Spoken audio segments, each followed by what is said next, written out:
Hello friends. पिछली video के अंदर मैंने आपको बताया था कि डबल टैक्सेशन का मतलब क्या है। डबल टैक्सेशन अवॉइडेंस एग्रीमेंट के अंदर हमें क्या क्या रिलीफ अवेलेबल है। जैसे मैंने आपको पिछली वीडियो के अंदर बताया था बायलैटरल रिलीफ।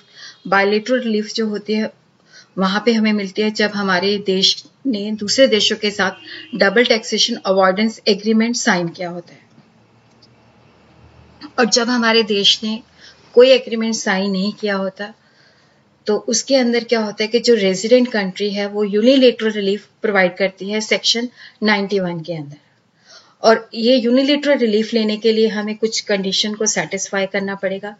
एक तो ये है कि इसके अंदर जो बंदा यूनिलेटरल रिलीफ मांग रहा है वो रेजिडेंट इन इंडिया होना चाहिए।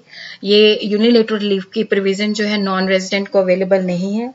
और दूसरी जो कंडीशंस हैं कि जो इनकम है वो इंडिया के बाहर एक्रूड होनी चाहिए। किसी भी सिचुएशन के अंदर वो डीम टू एक्रू इंडिया के अंदर नहीं होनी चाहिए। और इनकम जो है दोनों देशों के अंदर टैक्सेबल होनी चाहिए। और जिस देश के अंदर वो टैक्सेबल है उस देश के साथ हमारा कोई डबल टैक्सेशन अवॉइडेंस एग्रीमेंट नहीं है।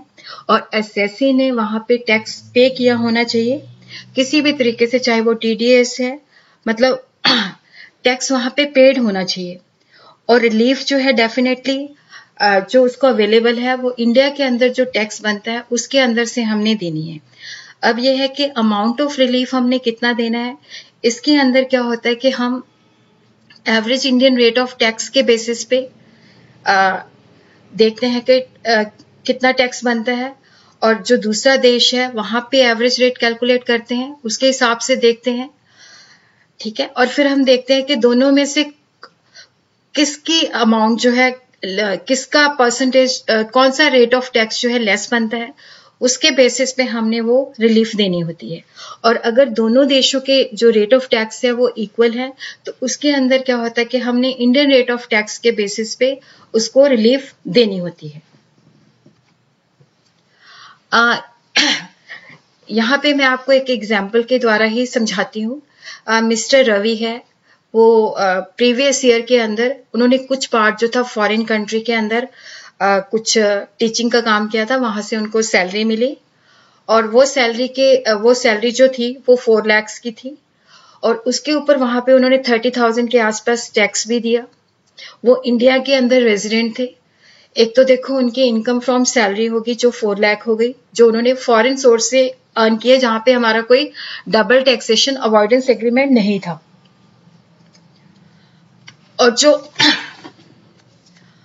और इंडिया के अंदर जो उनकी इनकम फ्रॉम अदर सोर्सेज थी वो 2,67,000 थी। टोटल इनकम होगी उनकी 6,67,000। और चैप्टर 6A के अंदर कोई डिडक्शन नहीं थी। और टैक्स 6,67,000 के ऊपर इंडिया के जो टैक्स रेट एप्लीकेबल था उसके ऊपर वो बनता था 58,400।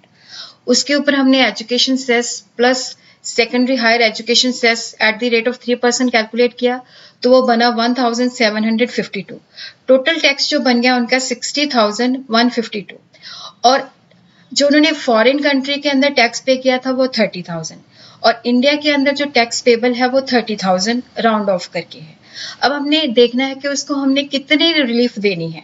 तो यहाँ पे हम average rate of tax calculate कर रहे हैं। एवरेज रेट ऑफ टैक्स हम कैसे कैलकुलेट करते हैं, ये है कि tax on total income divided by total income into 100। और इंडिया के अंदर ये बनता है 9.0183। और फॉरेन के अंदर उसने 30,000 टैक्स दिया है और 4 लाख की उसकी इनकम थी, वहां पे ये बनता है 7.5%। तो अब क्वेश्चन ये अराइज होता है कि हमने उसको रिलीफ कितनी देनी है।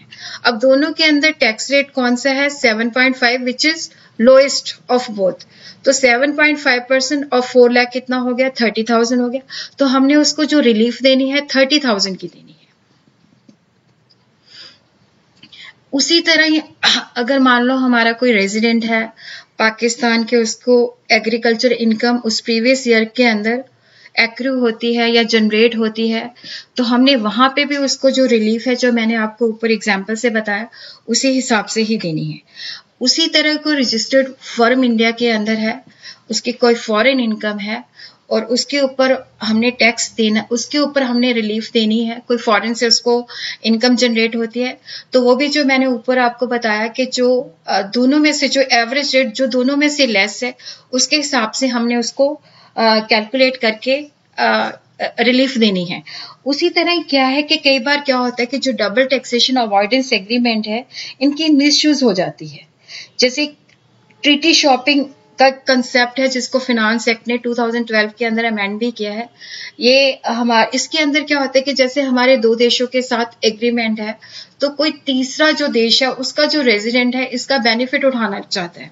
जैसे हमारे मॉरिशस के साथ टैक्स ट्रीटी है, वहां पे क्या है कि अगर मॉरिशस के अंदर कोई कैपिटल गेन होता है तो वो ना मॉरिशस के अंदर टैक्सेबल है ना इंडिया के अंदर टैक्सेबल है।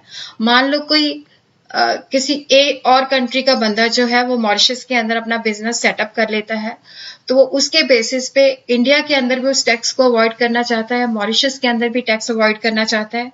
तो उसकी मिसयूज से बचने के लिए अब एक कंडीशन लगा दी है कि चाहे हमने बायलेटरल रिलीफ लेनी है, चाहे हमने यूनिलेटरल रिलीफ लेनी है, हमने एक सर्टिफिकेट जो है वो प्रोड्यूस करना है, जिसको हम टैक्स रेजिडेंसी सर्टिफिकेट्स कह देते हैं। अगर वो हम प्रोड्यूस नहीं करते तो हमें ना तो बायलेटरल रिलीफ मिलेगी, ना ही हमें यूनिलेटरल रिलीफ मिलेगी। होपफुली आप लोगों को ये कंसेप्ट समझ में आ गया होगा। Thank you.